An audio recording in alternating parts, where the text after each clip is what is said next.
Borderlands 4 on Steam Deck, thanks to 2K for providing a code of the game. So this game came out yesterday, and well, it doesn't have a badge yet for Steam Deck. You're going to guess which one in a moment. So until Valve doesn't choose a compatibility option, we're not going to have a Proton recommended by them. We're going to be using experimental for now. Let's hit play, cross our fingers, and see what happens. Another thing that is special, in my opinion, more games should have menu text scaling for smaller screens. That's good to see. Alright, options menu. By default, the game is at 800p. That's fine. You can also put the FPS and more stats on here. That's good. Alright, FOV, vehicle FOV, and on the advanced options, I don't know why I didn't do any changes, but sure, apply. Advanced settings, by default is on low with TSR full resolution. This means native. I'm very sure that's not going to happen, but hey, let's keep it as default first. And all the options are either disabled or on low, so that makes sense. Let's get into the game right away and see what happens. But seeing that the menu is at 16 FPS, oof, that's not a good look. I'm now playing the game, and as you can see, I'm already at 2-3 FPS. So let's try tweaking the upscaling and see if it helps with anything. Okay, the upscaling quality and the spatial upscaling quality are both on performance, so 400p. And now we're way higher, double the performance basically, but we're still, yeah, dropping frames like crazy, obviously. At the end of the day, this is still a UE5 game, but honestly, yeah, this is not playable, obviously. And as you can see also, we're not using the GPU at its maximum potential. The GPU should be able to go to 1600 at the maximum, but we get many instances of the CPU maxing out for a couple seconds, and that also lowers what the GPU can get away with. We only have 15 watts to work with. That needs to be split between the CPU and GPU. When one of them uses a lot of power, the other one has to lower its clocks in order to get those 15 watts utilized and not go higher. So yeah, we're at the lowest settings at 400p. So yeah, this is the lowest it can go, at least on the options menu right now. And again, I'm not surprised with this performance, considering it's a UE5 game and the requirements are extremely high. The minimum is at 2070. And UE5 doesn't usually run well, like at all. And again, there's many UE5 games that run on Steam Deck. Most of them are basically ultra performance upscaling, basically. So as I was saying, usually ultra performance upscaling or performance upscaling for the games that run a little bit better when it comes to UE5 standards, which is not a lot. And despite being at the lowest settings, we still have pretty nice looking shadows from that light over there, as an example. What I do notice that is missing is the foliage, which is something that you usually cut first when it comes to UE5 stuff. Games in general, if you cut the foliage, performance improves significantly. So I'm not surprised that's lowered. That's perfect. But again, I think they could have done more, at least first impressions. This is what I'm noticing. They could have done more when it comes to making a lower setting. Let me tell you what I'm talking about. See this place, this light that casts shadows? It's casting my shadow with a pretty decent shadow quality. Also for the enemies, and I'm at the lowest setting. I mean, that shadow could be completely gone. With the art style of the game... Sorry, I cannot hit anything at 20 FPS. With the art style of this game, I think they could have gotten away without that light casting shadows. Of course, just an opinion. But that's the thing with heavily stylized games. You can usually get away with a lot of graphical cuts. As I was saying before, that's why Borderlands 1 and 2 still look pretty damn good, even to this day. This is not only an issue that I'm running into on Steam Deck, it also happened on PC. I played this on my PC to test it, and performance is pretty bad. And there's a lot of stuttering. That's why the lower reviews on Steam. But still, I wasn't expecting much when it comes to this game on Steam Deck after seeing the PC performance. But let's jump into handheld, and I'm going to do also lossless scaling. We have performance upscaling, so 400p, lowest settings, and I enabled frame gen using lossless scaling, so 2x, flow scale 75%, and I put the correct launch command. So yeah, same settings, but now lossless scaling. And the input lag is heavily noticeable. I'm just going to increase the GPU clock because you guys always ask me to put it at the maximum possible when using FrameGen, which limits what the CPU can do, but it can make it more stable on FrameGen. So okay, here it is. Input lag is not so bad, actually. It's better than playing at 20 FPS, but I still see some haloing around the gun. There's some artifacting. But it's way more playable than playing it at the base 20 something FPS.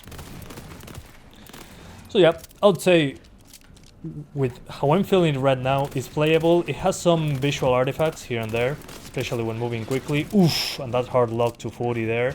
That's the stuttering that I get for locking the GPU clock to 1600.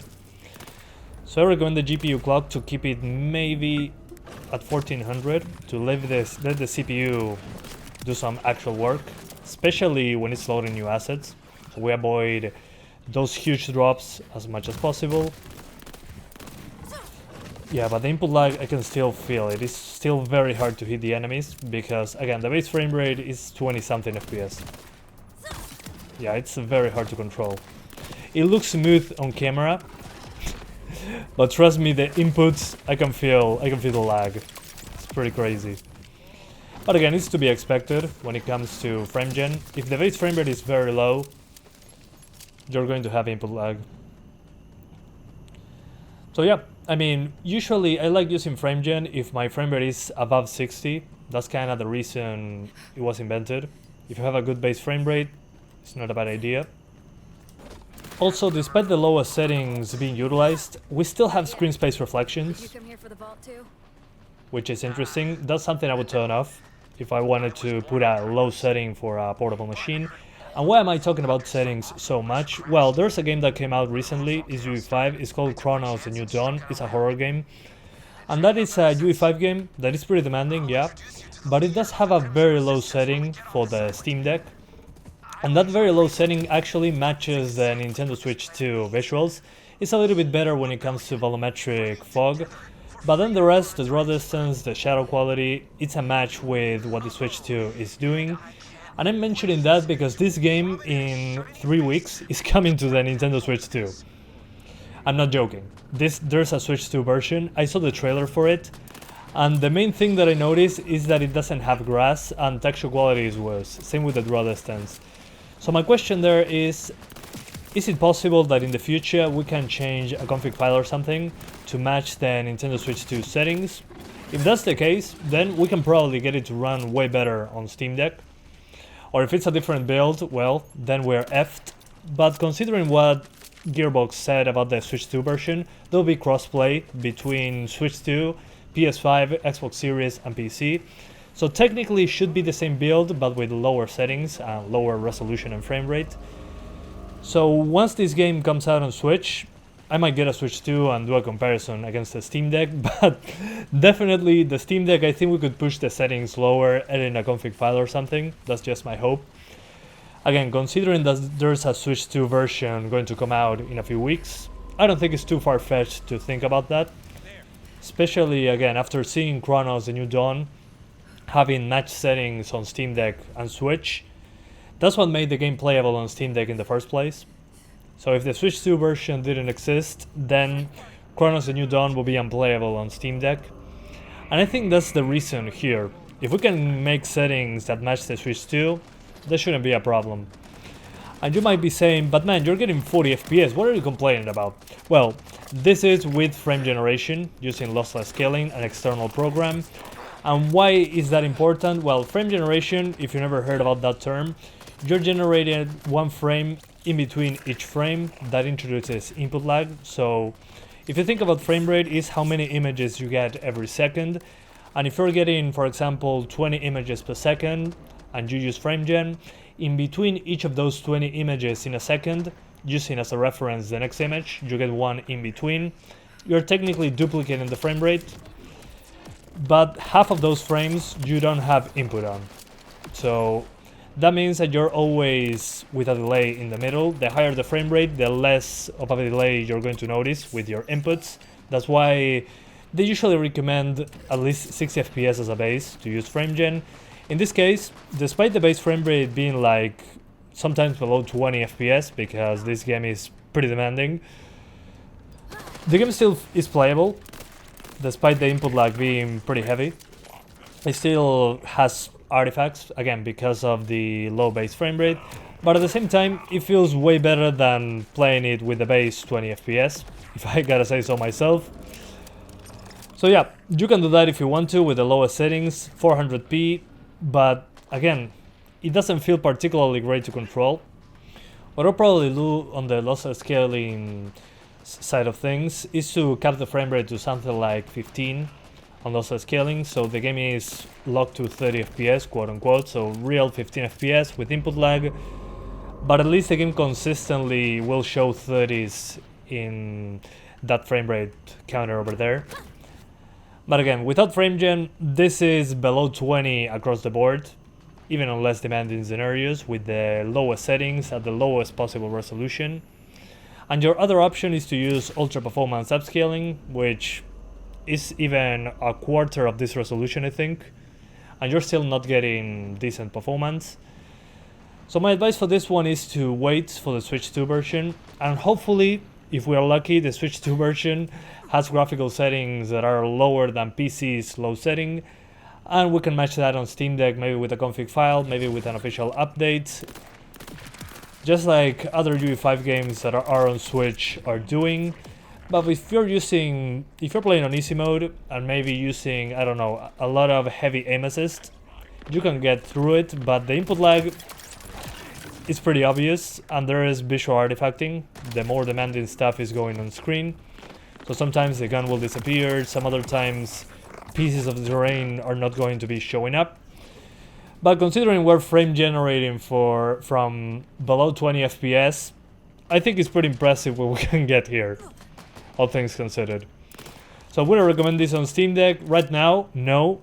But I'm super curious on what they're going to do with the Switch 2 version. Just the fact that it's going to be on Switch 2, I mean, I don't know how they're going to make it. But we'll be there to check it out ourselves, hopefully, in about 3 weeks. So thank you guys so much for watching this video. I hope you enjoyed it as much as I did trashing Borderlands 4 on Steam Deck, which again, it was to be expected, but I don't know. Let me know if you want to see the Switch 2 version on the channel and compare it with the base game on PC. And I'll see you guys next time. Bye guys. Thanks for watching.